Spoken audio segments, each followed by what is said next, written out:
Good morning students. अब हम complex number का नेक्स्ट टॉपिक स्टार्ट करने जा रहे हैं। सम्मिश्र संख्याओं के योगफल के गुणधर्म। सबसे फर्स्ट आता है संवरक नियम।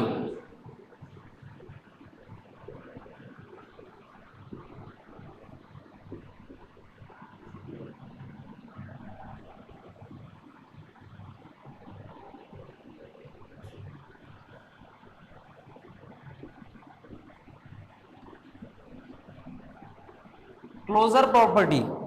अब सम्मिश्र संख्याओं के योगफल के गुणधर्म से हमारा क्या तात्पर्य है कि हमने सम्मिश्र संख्याओं का योगफल सीखा।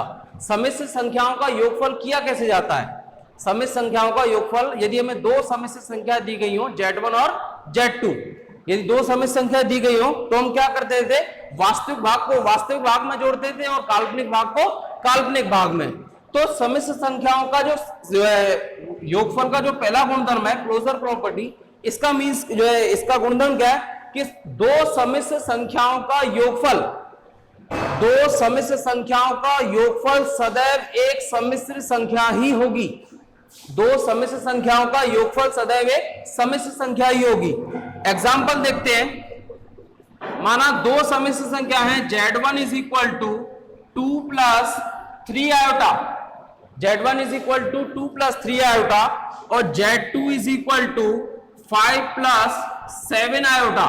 अब ये जो संवरक नियम क्या कहता है, यदि दो सम्मिश्र संख्याओं का योगफल किया जाए तो हमें जो संख्या प्राप्त होगी वो भी एक सम्मिश्र संख्या ही होगी। तो Z1 प्लस Z2 करके देखें। Z1 plus Z2 is equal to 2 plus 3 iota plus 5 plus 7 iota. ये हमने लिख दिया, Z1 और Z2 की वैल्यूज लिख दी। अब हम इनको क्या करें, जो वास्तविक संख्या है उनको एक तरफ लिख लें और जो काल्पनिक संख्या है उनको एक तरफ लिख लें। तो 2 plus 5 and 3 iota plus 7 iota. 2 plus 5 7, 3 iota plus 7 iota 10 iota. क्या 7 प्लस 10 आयोटा एक सम्मिश्र संख्या है? बिल्कुल है। 7 प्लस 10 आयोटा। वास्तविक भाग का मान क्या है इसमें? 7। काल्पनिक भाग का मान क्या है? 10। वास्तविक संख्या 7, काल्पनिक संख्या 10 आयोटा। वास्तविक भाग काल्पनिक भाग 10 है, काल्पनिक संख्या क्या है? 10 आयोटा। तो यानी हमने दो सम्मिश्र संख्याओं का योगफल करके देखा और योगफल करने के बाद जो हमें तीसरी जो है सम्मिश्र संख्या, जो तीसरी संख्या जो प्राप्त हो रही है वो भी क्या है? एक सम्मिश्र संख्या है। यही ये नियम कहता है कि यदि दो सम्मिश्र संख्याओं का योगफल किया जाए तो हमें सदैव एक सम्मिश्र संख्या ही प्राप्त होगी। अब एक चीज और बता देता हूं आपको कि जैसे आपको ये 2, 3, 4 जितनी भी आप वास्तविक संख्याएं पढ़ते हो वो सभी एक सम्मिश्र संख्या होती हैं। जितनी भी वास्तविक संख्या पढ़ते हो वो सब सम्मिश्र संख्या होती है। कैसे होती है? क्योंकि इनको हम सम्मिश्र संख्या के रूप में लिख सकते हैं।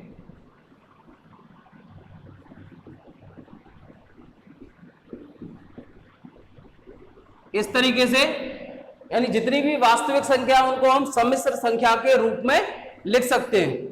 जिसने भी इसकी जो है फर्स्ट एंड सेकंड वीडियो ना देखी हो वो पहले उनको देखें, तब आपको आगे अच्छा क्लियर होगा। तो ये आपका फर्स्ट जो है संवरक नियम, कि जो है संवरक नियम के अनुसार यदि दो सम्मिश्र संख्याओं का योगफल किया जाए तो सदैव एक सम्मिश्र संख्या ही प्राप्त होगी। सेकंड गुणधर्म आता है इसका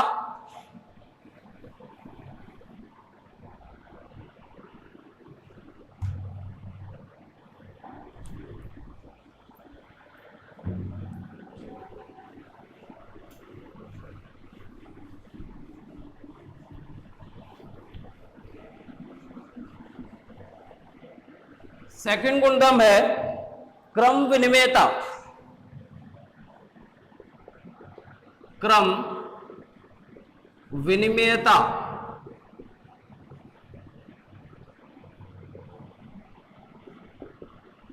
यानी क्रम विनिमयता क्या है आपका?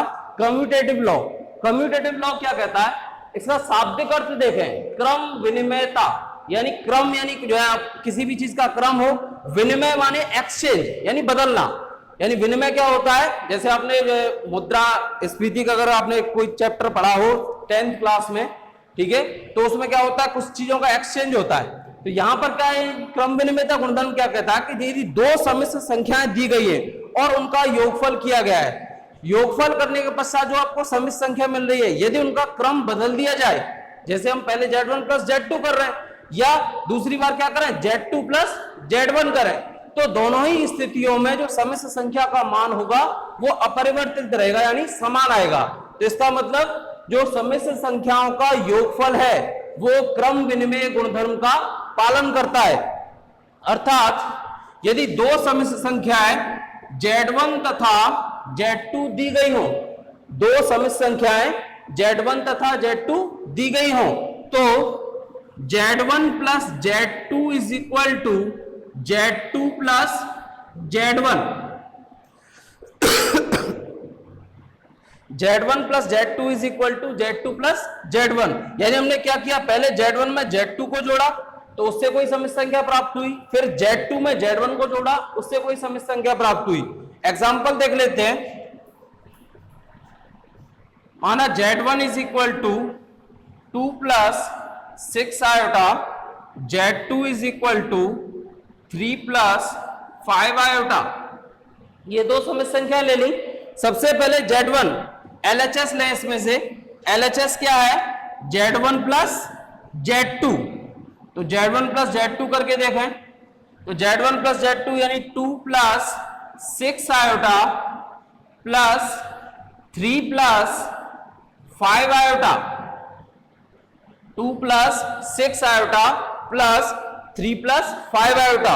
योगफल करें, योगफल करने के लिए क्या करना है, पहले वास्तविक भागों को अलग अलग लिख लें, उसके बाद काल्पनिक भागों को उसके बाद लिख लें।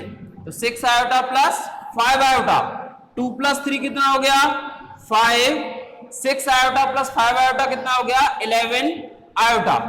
यानी अपनी जो Z1 प्लस Z2 की वैल्यू आ रही है वो कितनी आ रही है 5 प्लस 11 आयोटा। अब देखें RHS, RHS में हमें क्या करना है, Z2 प्लस Z1, यानी पहले Z2 लिखा जाएगा उसके बाद Z1 लिखा जाएगा। तो Z2 की वैल्यू क्या है 3 plus 5 iota plus 2 plus 6 iota, 2 plus 6 iota. वास्तविक भागों को एक तरफ लिख लो, 3 प्लस 2 प्लस काल्पनिक संख्याओं को एक तरफ 5 iota plus 6 iota, 3 plus 2 5 plus 5 iota plus 6 iota 11 iota.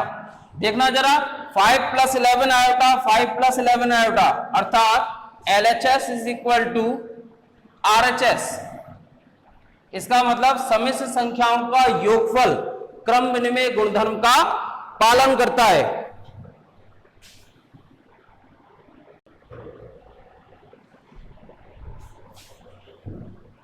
Next आती है अपनी साचर्यता।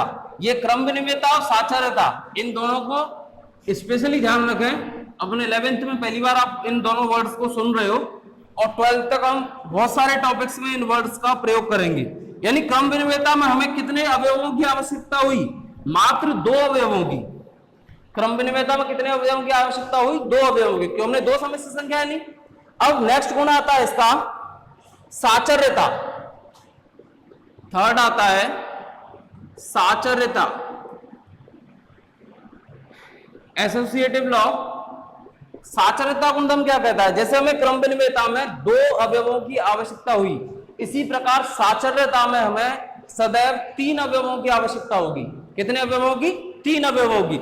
यानी यहां पर हमने जो किया था Z1 plus Z2, Z1 plus Z2 किया था, तो यहां पर हम 3 सम्मिश्र संख्या ले लेते हैं, Z1 Z2 एंड Z3। 3 सम्मिश्र संख्या लें। अब इन 3 सम्मिश्र संख्याओं की बात करें तो सम्मिश्र संख्याओं का योगफल साचर्य गुणधर्म का पालन करता है। क्यों, क्योंकि यहां भी वही रूल है, क्योंकि यहां पर भी योगफल का होगा संख्याओं का वास्तविक संख्याओं का होगा, और वास्तविक संख्याओं में क्रम विनिमय और साचार्य गुणधर्म दोनों ही लागू होते हैं। जैसे वास्तविक संख्याओं की बात करूं, 2 + 3 + 5, जैसे मेरे पास तीन संख्या है 2, 3 और 5। पहले मैंने 2 + 3 को जोड़ा, फिर 5 को जोड़ा, या पहले मैं 3 + 5 को जोड़ लूं और फिर 2 को जोड़ दूं, तो दोनों ही स्थितियों में जो आंसर होगा समान होगा। 2 + 3 5 + 5 10, 2 + 5 + 3 8, 10 = 10। यानी तीन सम्मिश्र संख्याएं Z1 Z2 Z3 दी गई हों तो सम्मिश्र संख्याओं का योगफल साचर्य गुणधर्म का पालन करता है।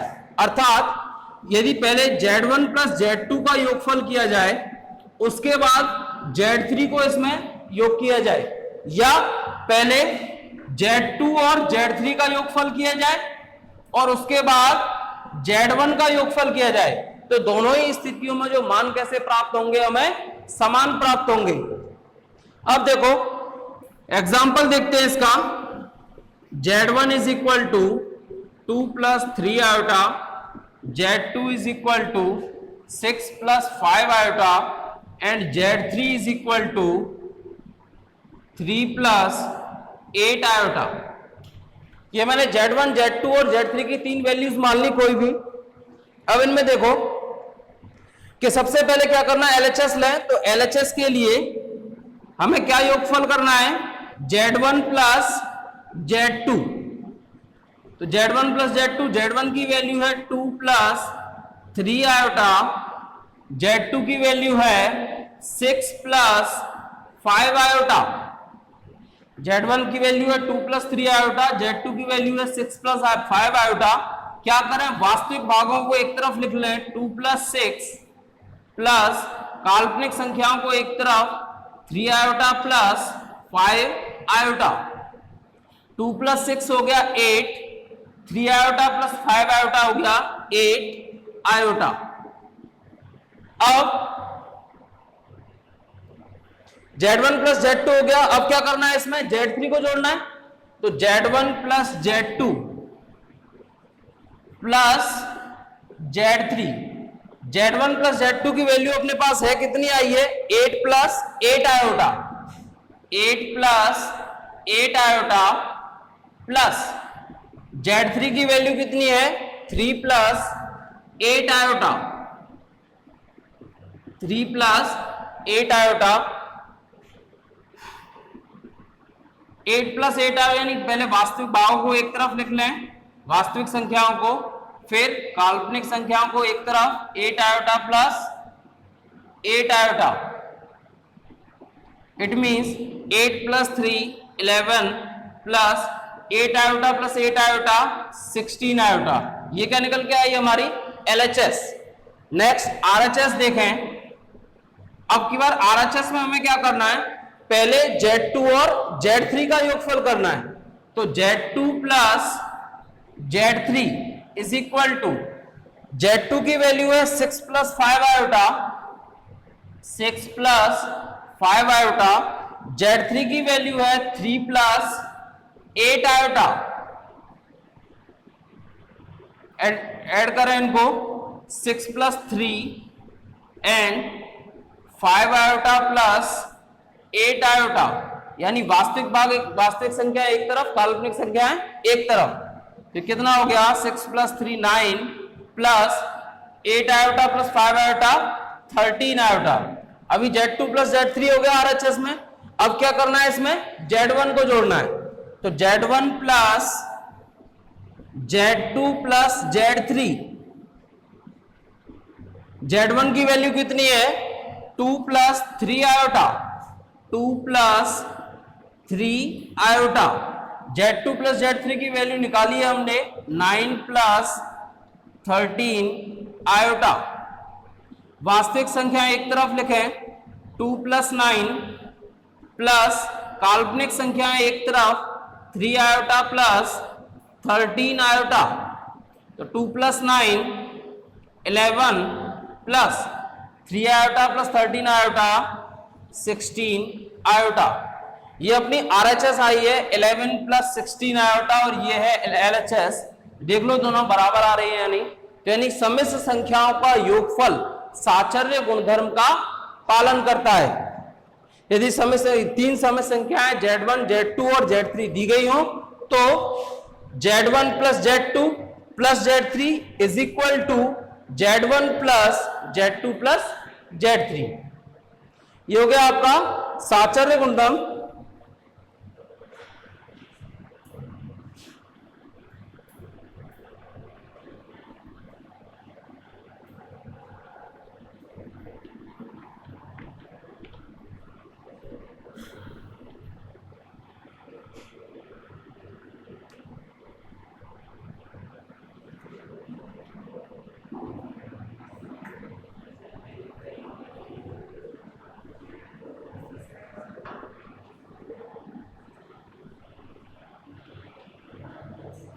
नेक्स्ट आता है योग तत्समक अवयव। फोर्थ गुणधर्म है इसका योग तत्समक अवयव।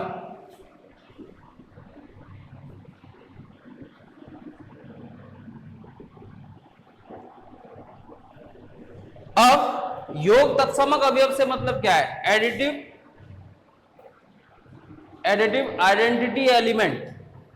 एडिटिव आइडेंटिटी एलिमेंट क्या कहता है ये कि किसी भी सम्मिश्र संख्या में ऐसी क्या संख्या जोड़ी जाए जिससे हमें पुनः वही सम्मिश्र संख्या प्राप्त हो जाए। तो एक ऐसी कौन सी सम्मिश्र संख्या है? केवल शून्य, जीरो ही एक ऐसी सम्मिश्र संख्या है जिसे किसी भी सम्मिश्र संख्या में आप जोड़ो तो आपको पुनः वही सम्मिश्र संख्या प्राप्त हो जाएगी। अगर किसी को ये लग रहा है जीरो सम्मिश्र संख्या कैसे है, देखो है ना सम्मिश्र संख्या। वास्तविक भाग क्या है? 0। काल्पनिक भाग क्या है? 0। ठीक है, तो 0 क्या है? आपकी एक ऐसी सम्मिश्र संख्या है जिसे किसी भी सम्मिश्र संख्या में जोड़ा जाए तो हमें पुनः वही सम्मिश्र संख्या प्राप्त हो जाएगी।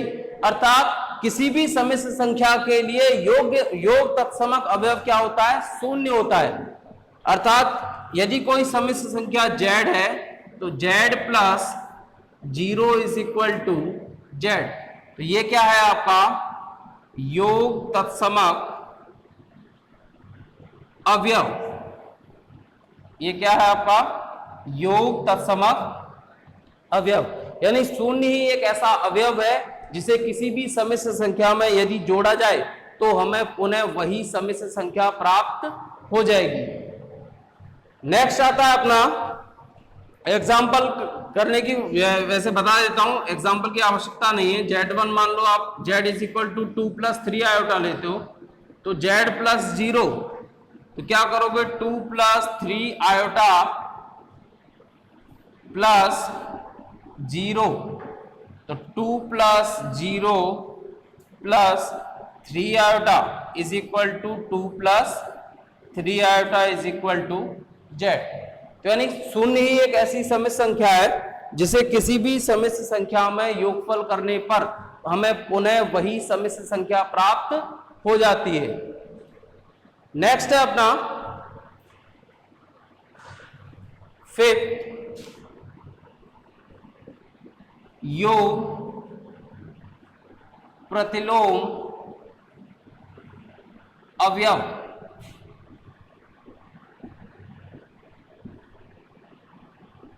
Additive inverse element. तो योग प्रतिलोम अवयव तो ऐसा कौन सा अवयव है या कोई भी ऐसा कौन सा अवयव है जिसे किसी भी सम्मिश्र संख्या में जोड़ने पर हमें योग तत्समक अवयव प्राप्त हो। योग तत्समक अवयव क्या था? 0। यानी यदि किसी सम्मिश्र संख्या में ऐसी क्या सम्मिश्र संख्या जोड़ी जाए जिससे हमें शून्य प्राप्त हो जाए। जैसे हम 2 में क्या जोड़े तो हमें 0 मिल जाए -2, 3 में क्या जोड़ा है? -3, -3 में क्या जोड़ा है? +3। यानी हम क्या कर रहे हैं? जो संख्या हमें दी गई है, हम क्या कर रहे हैं? जो संख्या हमें दी गई है उसे केवल ऋणात्मक चिन्ह से गुणा कर रहे हैं। जैसे -3 थी तो -3 में हमने ऋणात्मक चिन्ह से गुणा किया तो क्या आई? +3 को जोड़ दिया, 0 मिल गया। 2 थी तो हमने माइनस से गुणा किया, -2 को जोड़ा, 2 - 2 0। ठीक है, तो यदि हमें कोई भी सम्मिश्र संख्या दी गई है तो तो उसका योग प्रतिलोम अवयव क्या होगा? उस सम्मिश्र संख्या की ऋणात्मक सम्मिश्र संख्या, जो सम्मिश्र संख्या हमें दी गई है उस सम्मिश्र संख्या की ऋणात्मक सम्मिश्र संख्या उसका क्या कहलाती है? योग प्रतिलोम अवयव। जैसे सम्मिश्र संख्या मान लो z है, तो इसका योग प्रतिलोम अवयव क्या होगा? Minus of z। योग प्रतिलोम अवयव क्या होगा? Minus of z is equal to 0। और 0 क्या होता है? योग तत्समक अवयव। यानी यदि किसी सम्मिश्र संख्या में उसकी ऋणात्मक सम्मिश्र संख्या जोड़ी जाए तो हमें योग तत्समक अवयव प्राप्त होता है। तो ये ऋणात्मक जो सम्मिश्र संख्या है वो किसी भी संख्या के लिए क्या कहलाएगी? उसकी योग प्रतिलोम, उसका योग प्रतिलोम अवयव। जैसे example z is equal to 10 plus 12 iota, तो माइनस ऑफ z यानी माइनस से गुणा कर दो 10 plus 12 iota is equal to minus 10 minus 12 iota. z plus minus of z is equal to 10 plus 12 iota plus minus 10 minus 12 iota. वास्तविक संख्याओं को एक तरफ लिखें, 10 माइनस 10 प्लस 12 आयोटा यानी काल्पनिक संख्याओं को एक तरफ, तो 12 iota minus 12 iota, 10 minus 10 0, 12 iota minus 12 iota 0 is equal to 0। तो यानी किसी भी सम्मिश्र संख्या के लिए योग के लिए योग प्रतिलोम अवयव क्या होगा? उस सम्मिश्र संख्या की ऋणात्मक सम्मिश्र संख्या क्या कहलाएगा? उसका योग प्रतिलोम अवयव। ये आपके पांचों गुणधर्म खत्म होते हैं सम्मिश्र संख्याओं के योगफल के। अब नेक्स्ट आते हैं सम्मिश्र संख्याओं के गुणन के गुणधर्म। सम्मिश्र संख्याओं के गुणन के गुणधर्म।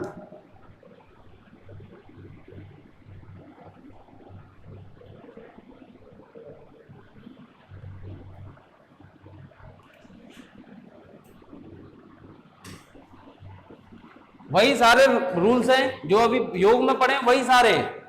सबसे पहला है संवरक नियम।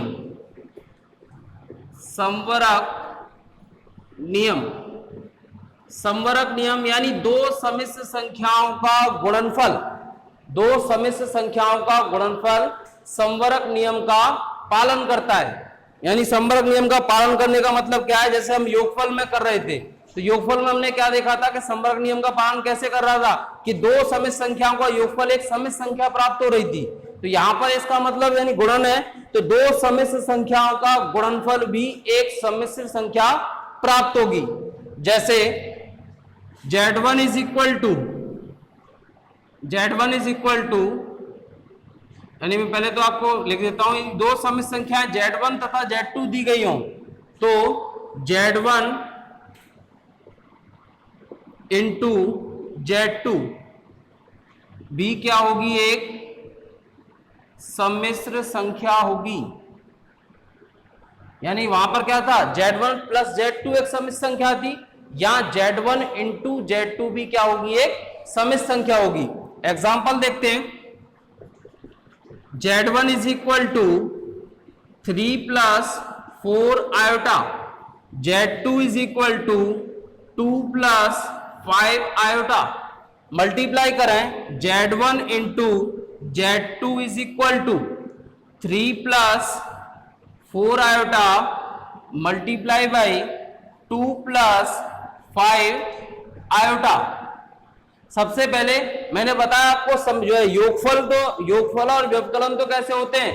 वास्तविक भाग का वास्तविक भाग में और काल्पनिक भाग का काल्पनिक भाग में। लेकिन गुणन और भागफल यानी वास्तविक का काल्पनिक से भी हो सकता है और काल्पनिक का वास्तविक से भी हो सकता है। तो वही यहां पर गुणनफल करें तो सबसे पहले 3 का गुणनफल करें इन दोनों टर्म से, तो 3 into 2 6, 3 into 5 15 iota plus 4 iota into 2 8 iota 4 iota into 5 iota, 4 into 5 20 iota square, क्योंकि x into x x square होता है, तो iota into iota iota square. अब आयोटा स्क्वायर की वैल्यू हम जानते हैं क्या होती है, -1, यानी इज इक्वल टू 6 प्लस ये देखो 15 आयोटा और 8 आयोटा, यानी 15 से 1 और 8 से 1 कितने हो गए, 23, यानी 23 आयोटा। यहां देखो आयोटा स्क्वायर की वैल्यू हम -1 रखें, तो 20 इंटू -1 यानी 6 प्लस 23 आयोटा -20। वास्तविक भाग आपके कौन कौन से हो गए, Z1 into Z2 is equal to चल रहा है 6 माइनस 20 प्लस 23 आयोटा। 6 माइनस 20 कितना हो गया, माइनस का 14 प्लस 23 आयोटा। क्या यह भी एक सम्मिश्र संख्या है, बिल्कुल है, क्योंकि वास्तविक भाग भी है, काल्पनिक भाग भी है, वास्तविक संख्या भी है और काल्पनिक संख्या भी है। तो यानी सम्मिश्र संख्याओं का गुणनफल संवरक नियम का पालन करता है, यानी दो सम्मिश्र संख्याएं यदि दी गई हो तो उनका गुणनफल भी एक सम्मिश्र संख्या ही होगी। ये आपका क्या हो गया, इसका संवरक नियम। अब गुणन के आगे के गुणधर्म, गुणन के आगे के गुणधर्म नेक्स्ट क्लास में लेते हैं। ओके बच्चों, थैंक यू।